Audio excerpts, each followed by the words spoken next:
Friends, good day. I want to officially welcome you to my channel.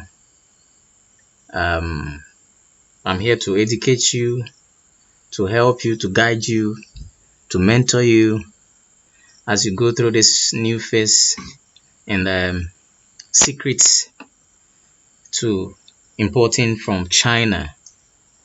All right, so today this is a beginner video and I want to quickly take you through introduction to importation in China. All right, this is an introduction video, an introductory video of how you can go about importing from China. All right, so today I want to just briefly give you an introduction. There are a series of videos coming up which will be very helpful and very needful for you to go through this phase and then have a full knowledge of how to import from China. So I want you to stick with me. Don't be skipping the video, because there are a few things if I mention and you happen to skip the video, you may lag. All right, there are a few things if I mention in a certain portion and you don't get it well, you may happen not to hear it again, and going forward it may be a worry and a bother to you. All right, so to import from China, or some of the trade secrets in China, they are very detailed, so you need not to be in a hurry. You have to take your time and go through this video one after the other. All right, so today I'm basically going to take you through an introduction to importation in China.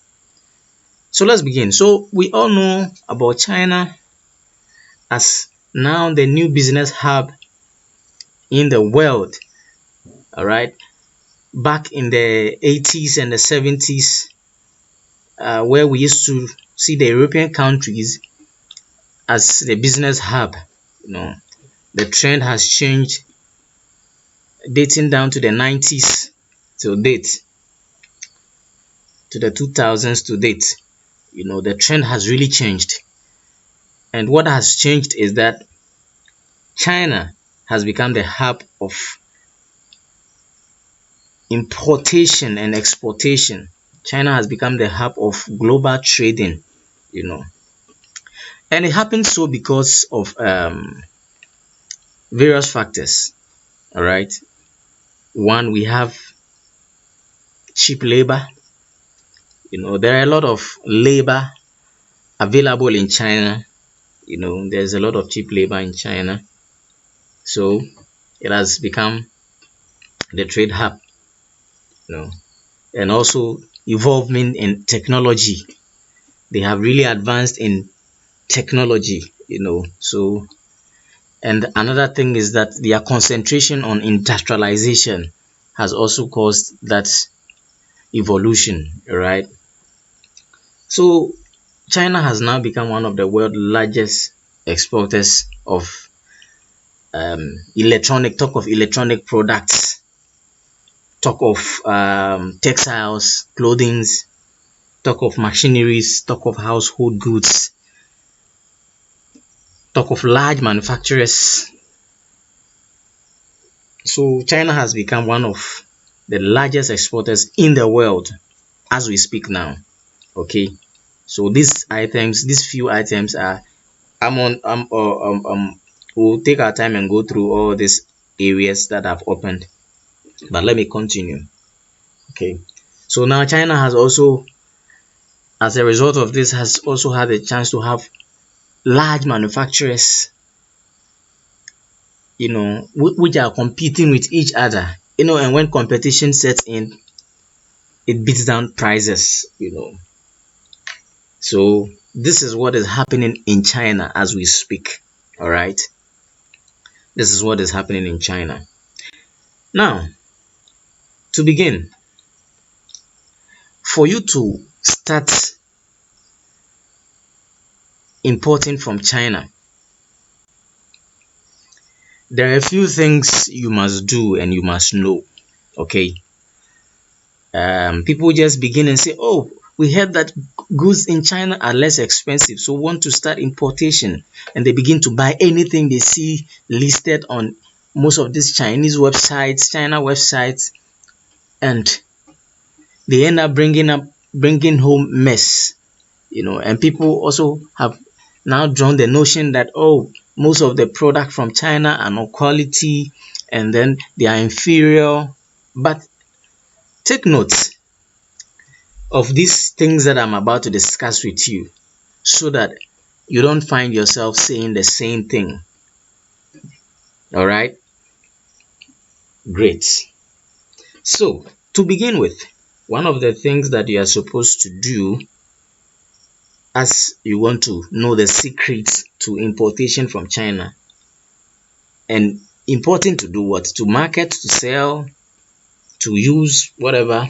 First of all, you have to do a thorough market research, more especially for those who want to also import from China and then market it. First of all, do your market research on which products your friends and your community may need.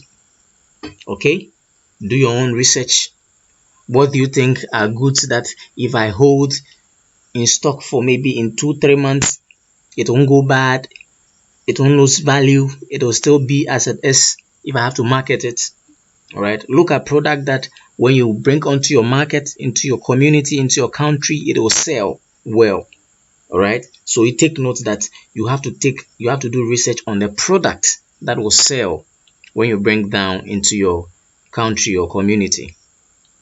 All right, sometimes we have audience, we have friends, most of us have WhatsApp, we have Facebook, we have Instagram, we have Twitter, we have TikTok, we have other social media platforms.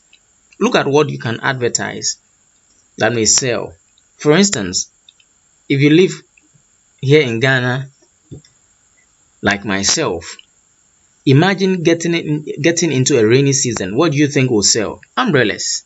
So for instance, I may know that umbrellas will sell at a particular season in my country. So if I import umbrellas in that particular season, I may not be on the losing end. All right, so it's an example though. So you have to look at the product, look at the demand for it. The demand for umbrellas during raining season is higher.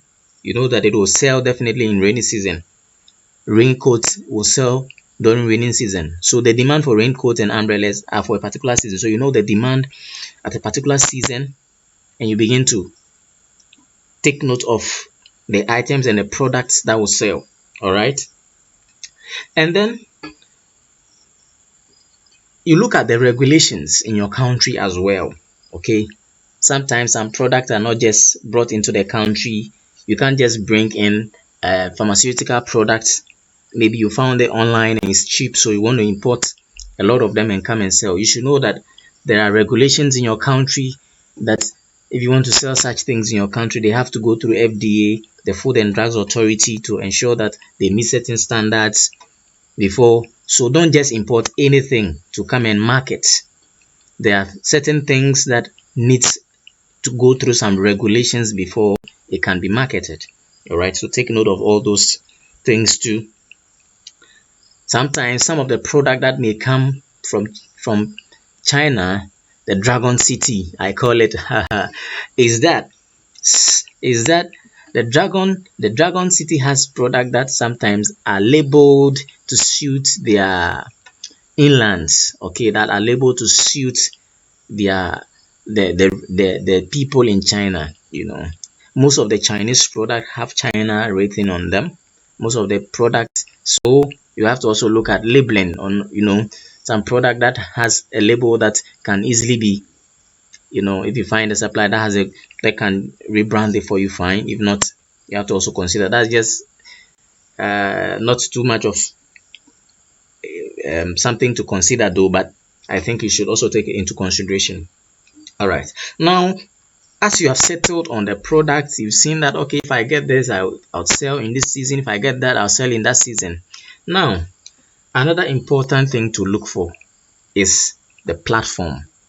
All right, which platform? So now, currently, you can see a platform that I have opened by name Another thing you need to consider is the platform. Okay, so there are several platforms that you can begin to do your trading or begin to do your buying from China inland from.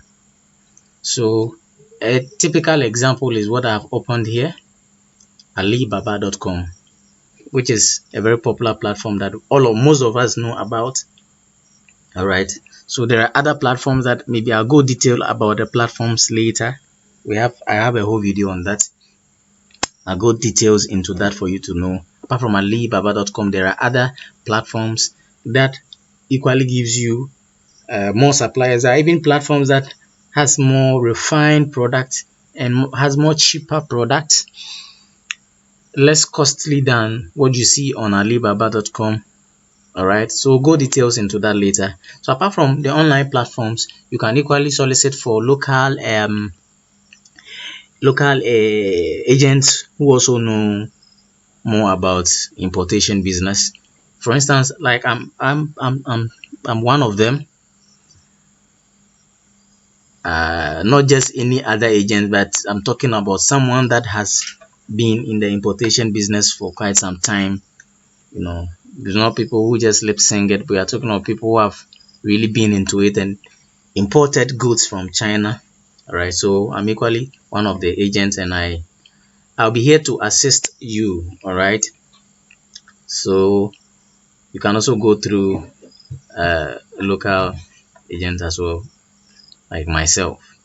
All right, so another relevant thing that you should also take note of is logistics. Okay, so apart from the fact that you just buying from these platforms, all right, whichever cost, so let me scroll down. So apart from the physical cost that you see attached to the product you are seeing here, for instance, you see this bag 3.7, various items listed here with various costs. All right, these are not just the cost, but there's also cost associated with movement of the items from either the supplier, the warehouse, to wherever you live. For instance, I live in Ghana, so the logistics, if it's either going to go through air or plane flight, which is going to take a few number of days to get to me, or you're going to go through sea, there are all costs associated with them. So we have sea shipping, and then we have air shipping as well. Sorry, air movement as well. So these are things that you are supposed to look into, because don't just see the cost attached to the product online and then think that there are no other further costs. There are other further costs associated. All right, so you have to also take that into consideration and into account. All right, so that you know that also, okay, so as I'm importing this, the cost wouldn't just be this, but it will be that. So if I have to sell here, how much am I going to sell, and is it going to be profitable? So that is basically what you're supposed to do. All right, another important thing you're supposed to do is we are supposed to take into account is how to also monitor your inventory. All right, inventory monitoring. All right, so you have to also know how long it takes for whatever item or product you import, the duration it takes for it to move from China all the way down to your doorstep. The number of period that it takes is something that you have to take into account and into consideration, because it really matters.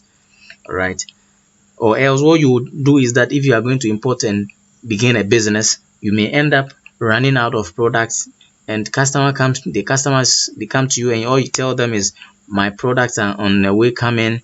You may end up losing customers, and your business may not run the way you want it to run. All right, so you have to take into account inventory, how, when to reorder, setting your reorder levels, that okay, when I have only 10 product of this product remaining, I have to order new ones and all that, so these are things that you have to take into consideration. All right, so basically this is a quick introduction. So I will take you deeper into other videos. Watch out for the next video. So what I'll do is that please kindly subscribe to my channel. Please subscribe, like the video for me. I beg you, like the video for me and share. All right, and get ready for another video. So turn on your notification icon, the bell, so that when new products or when new video arrives, you'll get notified. All right. So this is the journey we are going. So I want you to stick with me in the journey, and then I know you are really going to enjoy this. All right. So I wish you all the best. Enjoy the rest of the day.